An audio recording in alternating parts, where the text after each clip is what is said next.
আপনাদের সামনে কোরআনে কারীম থেকে সূরা আল ইমরানের 133 নম্বর আয়াত কারিমা তেলাওয়াত করেছি। কত নম্বর সূরা? 3 নম্বর সূরা 133 নম্বর আয়াত কারিমা তেলাওয়াত করেছি।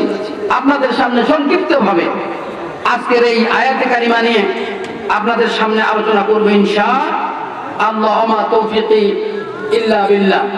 আজকে আমরা যে কোরআনের মাহফিলে বসেছি, আজকের এই কোরআনের কারিমের এই মাহফিলটা সর্বকালের সর্বযুগের সর্বশ্রেষ্ঠ মাহফিল। কথা বলেন ঠিক কিনা? কথা বলেন ঠিক কিনা?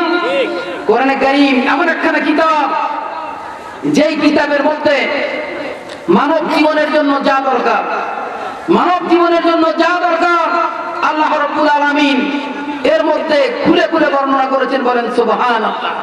আল্লাহ পাক বলেন তিবিয়ানান লিকুল্লি শাইইন, মানব জাতির জন্য যা দরকার সব আমি খুলে খুলে এই মহাগ্রন্থ আল কোরআনের মধ্যে বর্ণনা করেছি। বলেন সুবহানাল্লাহ। আমরা বসেছি সেই কোরআনের মাহফিলে। কথা বলেন ঠিক কিনা? আমার ভাইরা, এই কোরআনে কারীম কেমন? কোরআনে কারীমকে যদি প্রশ্ন করেন তাহলে কোরআনে কারীম সুন্দর করে জবাব দিয়ে দিবে। কোরআনে কারীমকে যদি প্রশ্ন করেন, কোরআন এই পৃথিবীতে আসার আগে তুমি কার কাছে ছিলে? কোরআনে কারীমকে যদি আপনি প্রশ্ন করেন কোথায় তুমি ছিলে, কার কাছে ছিলে, এই প্রশ্ন যদি আপনি করেন, কোরআনে কারীম সুন্দর করে আপনার প্রশ্নের উত্তর দিয়ে দিয়ে। বলেন সুবহানাল্লাহ। কোরআনে কারীম বলেন তানজিলাম মিম্মান খালাকাল আরদা ওয়াস সামাওয়াতিল উলা। বলেন আল্লাহু আকবার। আমার ভাইয়েরা, কোরআন সুন্দর করে জবাব দিয়ে বলে আমি অবতীর্ণ হয়েছি, নাজিল হয়েছি যিনি আসমান এবং জমিন সৃষ্টি করেছেন সেই মহান রব্বুল আলামিনের পক্ষ থেকে, তার কাছ থেকে আমি এই পৃথিবীতে অবতীর্ণ হয়েছি। বলেন সুবহানাল্লাহ। কোরআনকে যদি প্রশ্ন করেন বুঝলাম তুমি এই পৃথিবীতে আসার আগে কোথায় ছিলে? কোরআনে কারীমকে যদি প্রশ্ন করেন, কোরআনে কারীম সুন্দর করে জবাব দিয়ে বলে বাল হুয়া কুরআনুম মাজিদুন ফি লাওহিম মাহফুজ। বলেন আল্লাহু আকবার।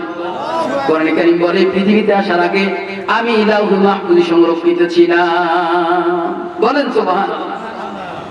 কোরআনে কারীমকে যদি বলেন বুঝলাম মহান রব্বুল আলামিনের পক্ষ থেকে তুমি এসেছো, তার কাছ থেকে এসেছো, লাওহে মাহফুজ থেকে তুমি এসেছো। কোরআনে কারীমকে যদি বলেন তুমি কোন মাসে পৃথিবীতে আগমন করলে, কোন মাসে তুমি এসেছো, কোরআনে কারীমকে যদি প্রশ্ন করেন, কোরআনে কারীম সুন্দর করে জবাব দিয়ে বলে শাহরু রমাদানাল্লাযী উনজিলা ফীহিল কুরআন।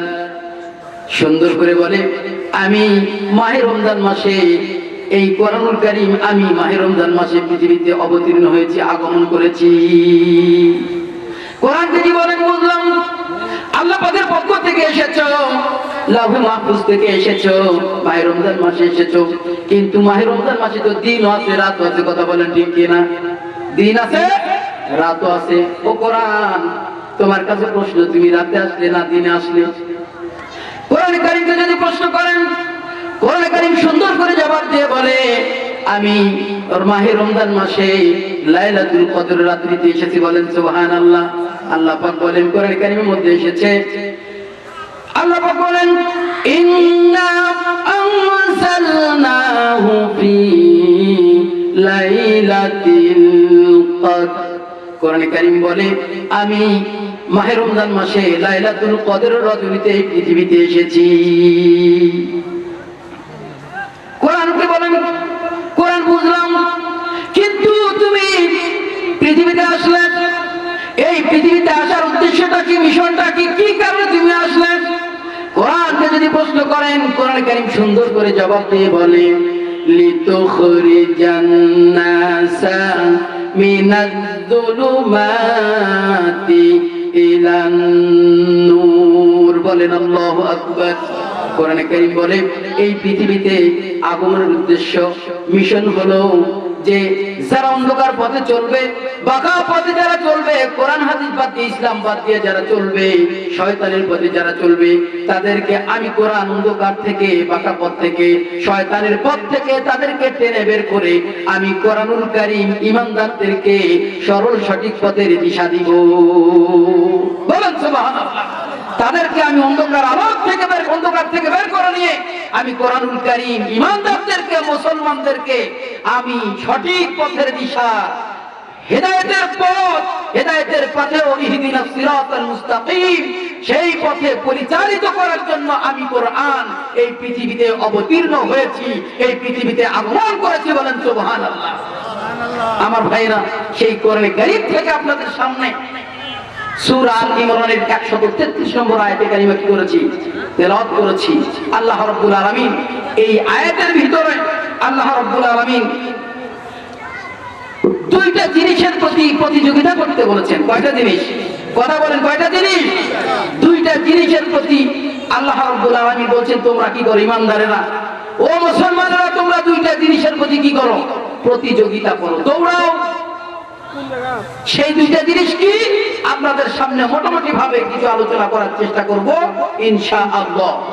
আমার ভাই 1 নম্বর বলছেন, وسارعوا إلى مغفرة من ربكم وجنة عرضها السماوات والأرض أعدت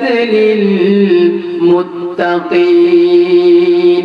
আমার ভাইরা, 1 নম্বর যেটা বলেছেন, 1 নম্বর জিনিস, 1 নম্বর যে জিনিসটির প্রতি আল্লাহ প্রতিযোগিতা করতে বলছেন সেটা হলো, আল্লাহ বলছেন ইলা মাগফিরাতিম মির রাব্বিকুম, ও ইমানদার বান্দা বান্দীরা, ও মুসলমানেরা, তোমরা প্রতিযোগিতা করো জীবদ্দশায় আল্লাহ পাকের ক্ষমার জন্য। বলেন সুবহানাল্লাহ। ইলা মাগফিরাতিম মির রাব্বিকুম, ও ইমানদাররা, ও মুসলমানেরা, তোমরা প্রতিযোগিতা করো আমি আল্লাহ পাকের ক্ষমার জন্য। বলেন সুবহানাল্লাহ। 1। 2 নম্বর বলছেন আরেকটা জিনিসের প্রতি তোমরা প্রতিযোগিতা করো। আল্লাহ বলছেন ওয়াজান্নাতিন আরদুহাস সামাওয়াত। 2 নম্বর জিনিস হলো যে আল্লাহ রাব্বুল আলামিন যে বিশাল বড় আসমান এবং জমিনের সম পরিমাণ, যে আসমান এবং জমিনের সীমারেখা বরাবর যে জান্নাত রেখেছেন, সেই জান্নাত পাওয়ার জন্য তোমরা প্রতিযোগিতা করো। বলেন সুবহানাল্লাহ। তাহলে 1 নম্বর বিষয় হলো আল্লাহর ক্ষমার জন্য কি করতে হবে? প্রতিযোগিতা করতে হবে। আর 2 নম্বর হলো আল্লাহ পাকের বিশাল বড় জান্নাত, যে জান্নাতের সীমারেখা আসমান সমূহ জমিনের সমান, সেই জান্নাতে যাওয়ার জন্য প্রতিযোগিতা করতে হবে। আমার ভাইরা, আমরা কি এই দুইটা জিনিসের প্রতি প্রতিযোগিতা করি? কথা বলেন, করি না? আমরা কোন দিকে প্রতিযোগিতা করি? আমরা প্রতিযোগিতা করি কিভাবে? দুনিয়াতে আমি 5 তলা বাড়ি, 10 তলা বাড়ি, 20 তলা বাড়ি, গাড়ি, বাড়ি এবং সম্পদ, ব্যাংক ব্যালেন্স কিভাবে করতে পারবো?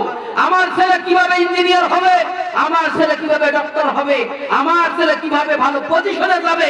আমরা এইটার পিছনে প্রতিযোগিতা করি। কথা বলেন, ঠিক কিনা?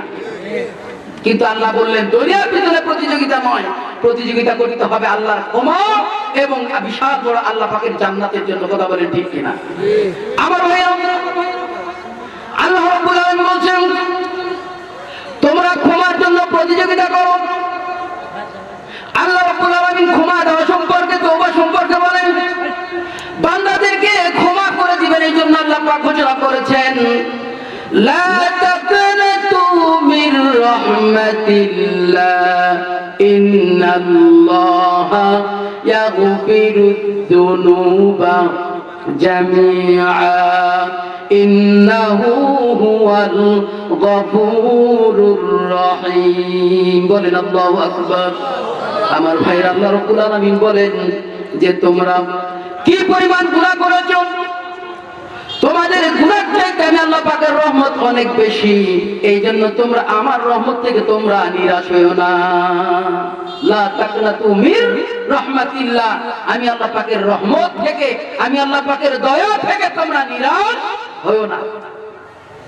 কারণ তোমরা কি পরিমাণ গুনাহ করেছো, তোমাদের গুনাহ চাইতে তোমাদের গুনাহ যদি হয় পাহাড় সম পরিমাণ, তাহলে আমি আল্লাহ রাব্বুল আলামিনের রহমত দয়া সাগরের পানি সম পরিমাণ, বলেন সুবহানাল্লাহ। তোমাদের গুনাহ যদি হয় সাগরের পানি সম পরিমাণ, ও আমার বান্দা বান্দীরা, আমি আল্লাহ পাকের রহমত বিশাল আসমানের সমান, বলেন সুবহানাল্লাহ। অতএব তোমরা কি করো না, আমি আল্লাহ পাকের রহমত থেকে তোমরা কি হইও না, নিরাশ হইও না। তোমরা কি পরিমাণ গুনাহ করেছো, তোমাদের যতই গুনাহ হোক না কেন, তোমাদের সমস্ত গুনাহগুলো আমি আল্লাহ রাব্বুল আলামিন কি করতে পারি, maaf করে দিতে পারি। কথা বলেন ঠিক কিনা? আমার ভাইরা, আল্লাহ রাব্বুল আলামিন তওবা করা সম্পর্কে বলেন, ইয়া আইয়ুহাল্লাযীনা আমানু তুবু ইলাল্লাহি তাওবাতান নাসুহা, বলেন আল্লাহু আকবার। আল্লাহ রাব্বুল আলামিন ঈমানদারদেরকে ডাক দিয়ে বলেন, তোমরা তওবা করো। তোমরা যখন তওবা করবে, তওবা করার সময় তাওবাতুন নাসুহা, তোমরা তওবা করবে পরিশুদ্ধ নিয়ত করে, তোমরা তওবা করবে। তোমরা যদি পরিশুদ্ধ করে, তোমরা যদি তওবা যদি করতে পারো, তাহলে আমি আল্লাহ রাব্বুল আলামিন তোমাদের সমস্ত গুনাহগুলো maaf করে দিব, বলেন সুবহানাল্লাহ। আমার ভাইরা, সেই জন্য করে আল্লাহ পাকের কাছে আমাদের কি করতে হবে, তওবা করতে হবে। তওবা সম্পর্কে বিশ্বনবী বলেন, ইন্নাল্লাহা ইউহিব্বুত তাওয়াবিন ওয়া ইউহিব্বুল মুতাতাহহিরিন। বিশ্বনবী বলেন, যারা তওবা করে, আমি আল্লাহ রাব্বুল আলামিন তওবাকারীদেরকে ভালোবাসি, বলেন সুবহানাল্লাহ। তাহলে আমরা যদি তওবা করতে পারি, তওবা যদি আল্লাহ পাকের কাছে চাই, আল্লাহ রাব্বুল আলামিন আমাদের কি করবেন, কথা বলেন কি করবেন, আল্লাহ রাব্বুল আলামিন আমাদেরকে ভালোবাসবেন। আমার ভাইরা, শুধু তাই নয়, আমরা গুনাহগার বান্দা যদি আল্লাহ পাকের কাছে যদি তওবা করি, আল্লাহ পাকের কাছে যদি গুনাহ মাফ চাই, আল্লাহ রাব্বুল আলামিন কেমন খুশি হন, একটা উদাহরণ দিলে আপনারা ভালো বুঝবেন। বুখারী এবং মুসলিম শরীফের একটা হাদিস, সেখানে বলা হয়েছে, কোন গুনাহগার বান্দা যদি আল্লাহ পাকের কাছে কি করে, তওবা চায়, কি করে, আল্লাহ পাকের কাছে গুনাহ মাফ চায়, তওবা করার জন্য যদি চিন্তা করে, ইরাদা করে, তাহলে আল্লাহ রাব্বুল আলামিন কি পরিমাণ খুশি হন। এই হাদিসের মধ্যে একটা উদাহরণ এসেছে। উদাহরণটা এরকম ভাবে এসেছে, মনে করুন একজন ব্যক্তি সফরে বের হলো,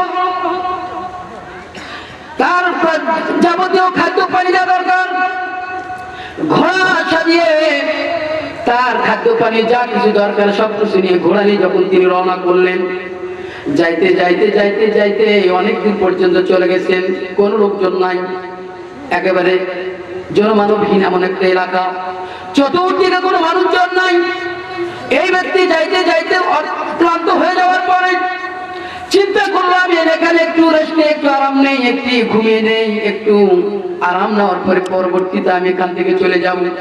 এই চিন্তা করে ওই ব্যক্তি কি করেছেন, সেখানে একটু রেস্ট নেওয়ার জন্য, একটু ঘুমানোর জন্য, আরাম করার জন্য তিনি সেখানে একটু ঘুমায় গেলেন।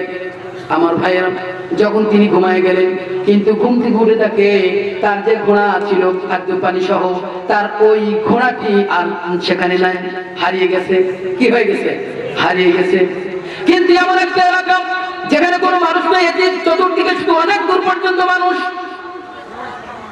এমন একটা পরিস্থিতি চিন্তা করেন, ওই ব্যক্তি এবার চিন্তা করবে, আহারে আমি কিভাবে যাব, কথা বলে ঠিক কিনা। ওই ব্যক্তি জীবনের মায়া ছেড়ে দিবে, কারণ সেদিক ঘোরাঘুরি করে খোঁজাখুঁজি করার পরে যখন না পেলো, তখন সে জীবনের মায়া ছেড়ে দিল, কারণ আমি এখানে বিপদের মধ্যে আছি, আমার ঘোড়াও নাই, খাদ্য পানিও নাই, আমাকে এখানে না খেয়ে মরতে হবে, কথা বলেন ঠিক কিনা।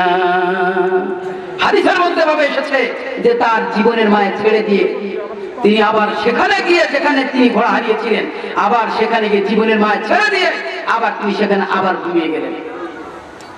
ঘুম থেকে ঘোড়া ওঠার পরে দেখেন, ওই যে পূর্বে যে হারিয়ে গিয়েছিল খাদ্য পানি সহজে ঘোড়া তার মাথার পাশে দাঁড়িয়ে আছে, বলেন সুবহানাল্লাহ। এবার বলুন তো, ওই ব্যক্তি খুশি হবে না বেজার হবে? কি হবে? খুশি হবে, কারণ আমি মরে যাচ্ছি না, আমি এখানে না খেয়ে মারা গেলে কেউ জানতো না, কথা ঠিক কিনা। এই ব্যক্তি যেমন খুশি না হয়, আল্লাহ রাব্বুল আলামিন বলেন, যে মানুষ শয়তানের রচনায় পড়ে গুনাহে লিপ্ত হয়েছে, যে ব্যক্তি গুনাহ করেছে, ওই ব্যক্তি যদি অনুসূচিত হয়ে, অনুতপ্ত হয়ে যদি আমি আল্লাহ পাকের কাছে যদি রাতে উঠে তাহাজ্জুদের নামাজ আদায় করে, যদি আমি আল্লাহ পাকের কাছে যদি আমি আল্লাহ পাকের কাছে যদি দুহাত তুলে বলে আল্লাহ আমার জীবনের तमाम গুনাহগুলো মাফ করে দাও, আল্লাহ রাব্বুল আলামিন বলেন আমি ওই বান্দার জীবনের तमाम গুনাহগুলো মাফ করে দেই। শুধু মাফ করে দেই না, ওই পথিক যেমন ঘোড়ার খাদ্য পানি পাওয়ার পরে যেমন খুশি না হয়েছে, তার থেকে হাজার হাজার গুণ বেশি আমার আপনার রব মহান রব্বুল আলামিন, আমার আপনার মালিক আল্লাহ রব্বুল আলামিন তার চাইতে বেশি খুশি হন। বলেন সুবহানাল্লাহ। হাজার হাজার গুণ বেশি ওই ব্যক্তির চাইতে আমার মালিক সবচাইতে কি হন? বেশি খুশি হন। বলেন সুবহানাল্লাহ। আমার ভাইরা, আমরা যে আছি আমাদের গুনাহ হয় কি হয় না? কথা বলেন, হয় কি হয় না? আমাদের পিছনে গুনাহ করানোর জন্য আমাদের পিছনে একজন আছে না নেই? কথা বলেন, আছে না নাই? তার নাম কি? তার নাম হলো শয়তান, আজাদিল, ইবলিস। কথা ঠিক কি না? সব সময়ের জন্য আমরা কিভাবে অন্যায় করব, গুনাহের কাজে লিপ্ত হব, এই ওয়াসওয়াসা দেওয়ার জন্য সদা সর্বদা সে কি প্রস্তুত। কথা বলেন ঠিক কি না? আমার ভাইরা, এই জন্য করে আমাদেরকে তওবা করতে হবে। আল্লাহ রাব্বুল আলামিন তারে আমাদের সকলের জীবনের तमाम গুনাহগুলো maaf করে দিবেন। আমার ভাইরা, আরেকটি ঘটনা আপনাদেরকে বলবো, আরো ক্লিয়ার হবে। কারণ আল্লাহ রাব্বুল আলামিন কত দয়ালু, কত ক্ষমতাবান, কিভাবে তিনি ক্ষমা করে দিয়ে থাকেন। আমার ভাইরা, ঘটনা এসেছে হাদিসের মধ্যে, একজন ব্যক্তি খুন করতে করতে একটা নয়, দুইটা নয়, 99টা খুন করেছে। কথা বলেন, কয়টা? 99টা খুন করেছে। বনী ইসরাইলের একজন লোক খুন করার পরে তিনি চিন্তা করলেন, আহারে আমার তো জীবন শেষ হয়ে গেল, আমার দ্বারা একটা নয়, দুইটা নয়, 99টা খুন হয়ে গেছে। আহারে আমার এখন কি হবে? আমি তওবা করতে চাই, আমি ফিরে আসতে চাই, সঠিক পথ আমি খুঁজতেছি। আমি কিভাবে, কোথায় গেলে আমার জীবনের तमाम গুনাহগুলো মাফ হবে? ওই ব্যক্তি পাগল পারা হয়ে গেল। তিনি এলাকার মানুষের মধ্যে বলতে শুরু করে দিলেন, তিনি ছিলেন খ্রিস্ট ধর্মের লোক। তিনি এলাকার মানুষের কাছে বলতে শুরু করলেন, ভাই আমি তো গুনাহ করতে করতে একটা নয়, দুইটা নয়, আমার দ্বারা 99টা খুন হয়ে গেছে। ও আমার এলাকাবাসী, ও আমার ভাইরা, বলে দাও কোথায় গেলে আল্লাহ রাব্বুল আলামিন আমার জীবনের এই গুনাহগুলো থেকে আমি মুক্তি পাবো? কি কাজ করলে, কোন পদ্ধতি অবলম্বন করলে আল্লাহ রাব্বুল আলামিন আমার গুনাহগুলো মাফ করে দিবেন? এলাকার লোকজন বলাবলি শুরু করে দিলেন, আমাদের মনে হয় খ্রিস্ট ধর্ম যাজক একজন রাহেব, খ্রিস্ট ধর্মের একজন আলেম অমুক এলাকার মধ্যে আছে। ও ভাই, তুমি পাগল পারা হয়ে গেছো, তওবা করার জন্য ব্যতিব্যস্ত হয়ে গেছো। আমাদের মনে হয় তুমি যদি অমুক ব্যক্তির কাছে যাও, তাহলে আমাদের মনে হয় এমন একটা পথ, এমন একটা পদ্ধতি বাতলিয়ে দিবে, এমন একটা পদ্ধতি দেখায় দিবে, এমন একটা পথ দেখিয়ে দিবে, যে এই পথে চললে তোমার জীবনের গুনাহগুলো মাফ হতে পারে। বলেন সুবহানাল্লাহ। আমার ভাইরা, এই ব্যক্তি ওই ধর্মযাজক আলেমের বাড়িতে গেলেন, রাহেবের বাড়িতে গেলেন। যাওয়ার পর বলতেছিলেন, আমার দ্বারা একটা নয়, দুইটা নয়, 99টা খুন সুসংগঠিত হয়ে গেছে। আমি তওবা করে ফিরে আসতে চাই, আল্লাহ রাব্বুল আলামিন কি আমার জীবনের গুনাহগুলো মাফ করে দেবে না? যখনই বলছে, বলার সঙ্গে সঙ্গে বলছে আল্লাহ পাক তোমার গুনাহ মাফ করবে না। একটা নয়, দুইটা নয়, 99টা খুন করেছো তুমি। যখনই বলছে, বলার সঙ্গে সঙ্গে এই ব্যক্তি রাগ করে ক্রুদ্ধ হয়ে ওই ব্যক্তিকেও কি করেছে? হত্যা করেছে। আমার ভাইরা, যখন হত্যা করেছে, এবার খুনের সংখ্যা হলো কয়টা? বলেন, কয়টি হলো? 100টা খুন হয়ে গেল। তিনি আবার বাড়ি ফিরে আসবেন। আসার পরে তিনি আবার এলাকাবাসীকে বলা শুরু করলেন, আমার ভাইরা, ও আমার এলাকাবাসী, আমি তো এমন খুন করেছি, 99টা খুন হয়েছিল। আবার একজন আলেমকেও আমি খুন করেছি। আহারে কোথায় গেলে আমার গুনাহ মাফ হবে?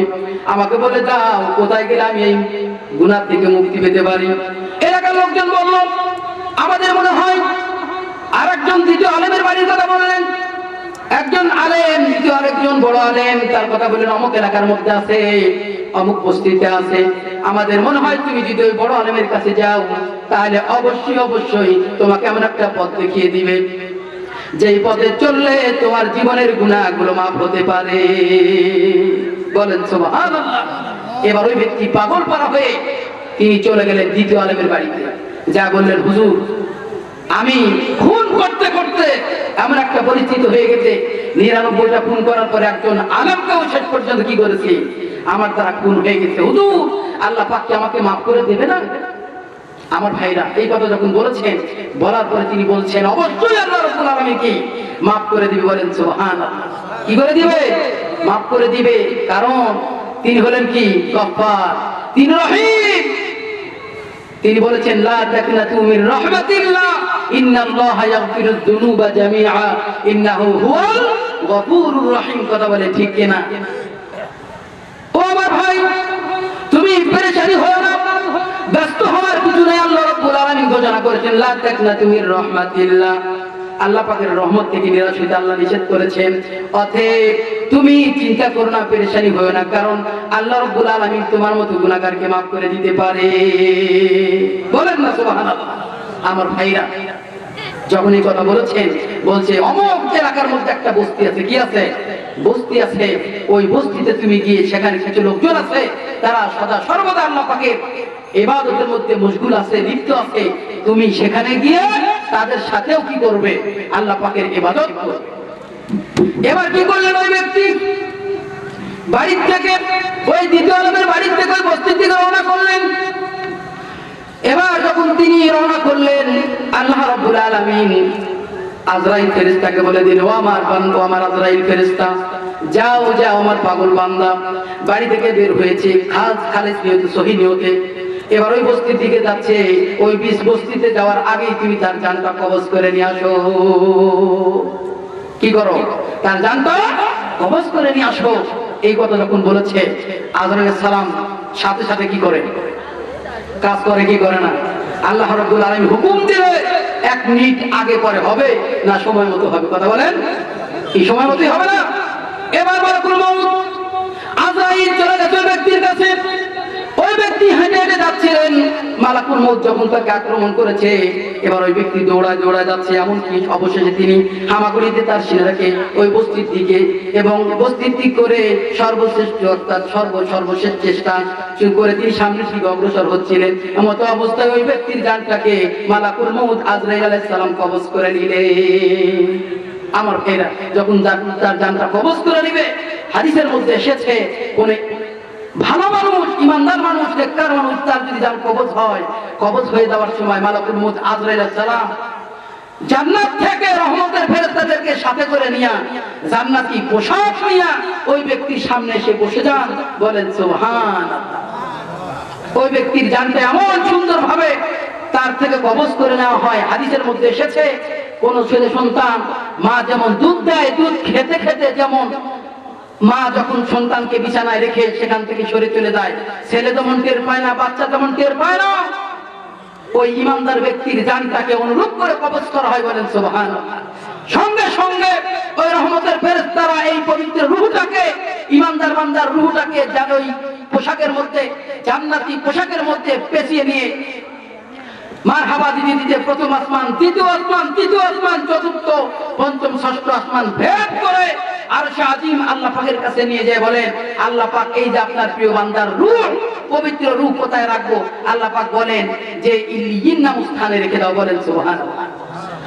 অনুরূপভাবে যদি বেঈমানদার হয়, ইমানদার যদি না হয়, নেককার যদি না হয়, গুনাহগার বান্দা যদি হয়, কাফের মুশরিক যদি হয়, ফেরেশতা মালাকুল মউত যখন আসে, জাহান্নামের আযাব দানকারী ফেরেশতা, গজবের ফেরেশতা সঙ্গে করে নিয়া জাহান্নামের পোশাক নিয়া ওই ব্যক্তির সামনে এসে হাজির হয়ে যায়। মালাকুল মউত যখন ওই ব্যক্তির জানটাকে কবজ করে, এমন কষ্ট দেয়, হাদিসের মধ্যে এসেছে যে একজন বলা হয়েছে যার থেকে আর কষ্ট হয় না, সবচাইতে বেশি কষ্ট দিয়া ওই ব্যক্তির জানটাকে কবজ করে নেওয়া হয়। বলেন নাউজুবিল্লাহ।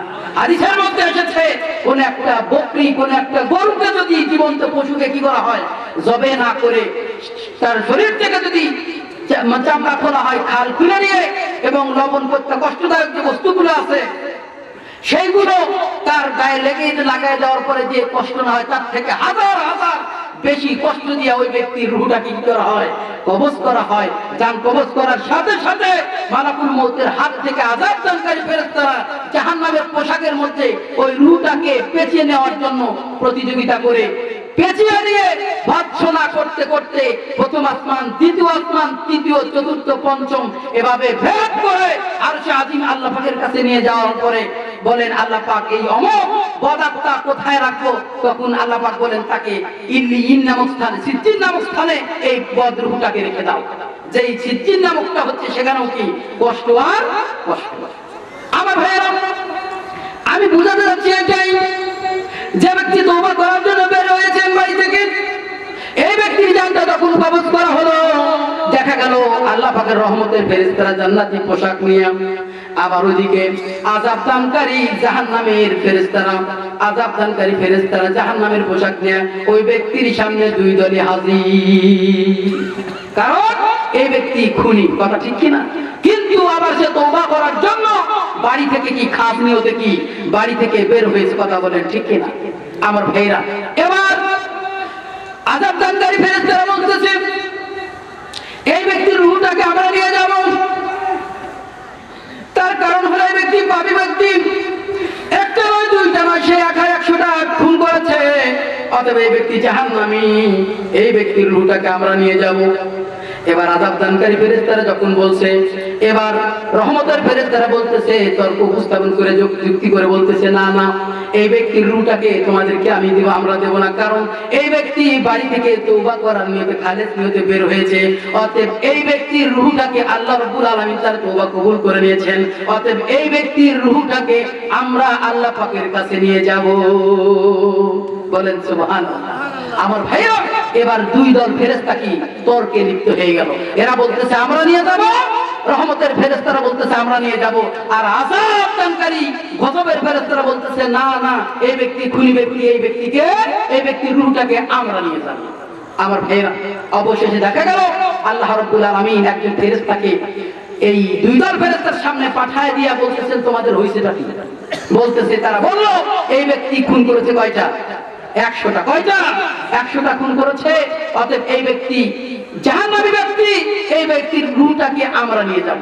আবার এদিকে জান্নাতের যে সমস্ত ফেরেশতারা, রহমতের ফেরেশতা বলতেছে না না, এই ব্যক্তি বাড়ি থেকে কি করার জন্য? তওবা করার জন্য বেরিয়েছে, অতএব এই ব্যক্তি আল্লাহ পাক তার তওবা কবুল করেছেন, যেহেতু সে নিয়ত করেছে সহিহ নিয়ত, কথা ঠিক কিনা?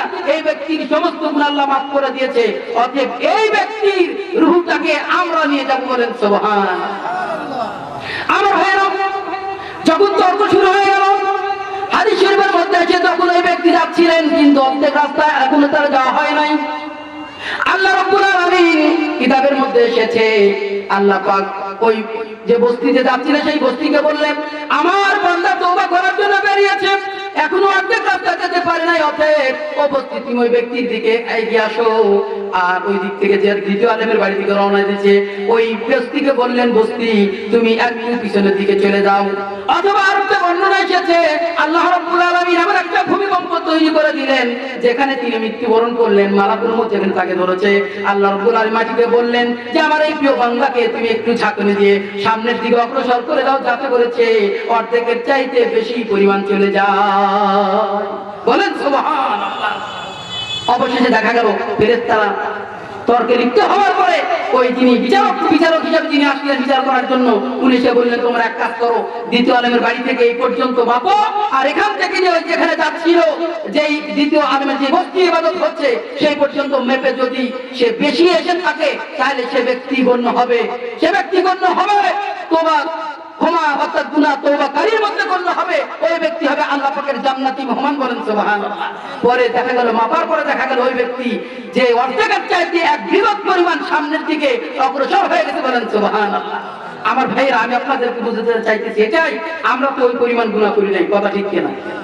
আমরা কি 99টা খুন করেছি? 10টা 5টা খুন হয়েছে না? আমাদের দ্বারা কি গুনাহ হয়েছে? শয়তানের অচেতনায় আমরা নামাজ পড়তে পারি নাই সময় মতো, ঠিক কিনা? ঠিক মতো নামাজ পড়তে পারি নাই, ঠিক মতো আমরা রোজা রাখতে পারি নাই, এই জন্য করে আমাদের গুনাহ হয়েছে।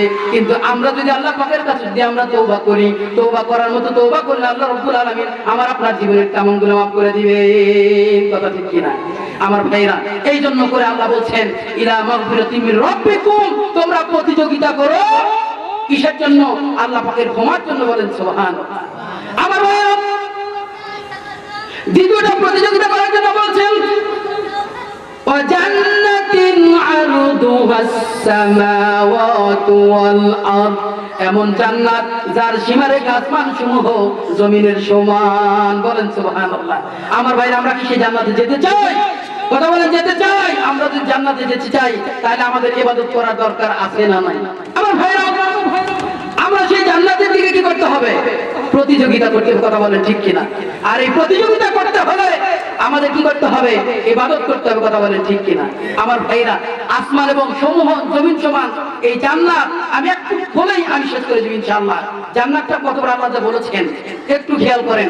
দেখেন, জান্নাত তৈরি করার পরে আল্লাহ রাব্বুল আলামিন হযরত জিবরাইল আলাইহিস সালামকে বললেন, ও আমার ফেরেশতা জিবরাইল, আমি যে বান্দাদেরকে, ঈমানদারদেরকে জান্নাতে দিব, তুমি একটু পরিভ্রমণ করে দেখে আসো যে আমি তৈরি করলাম কেমন হলো।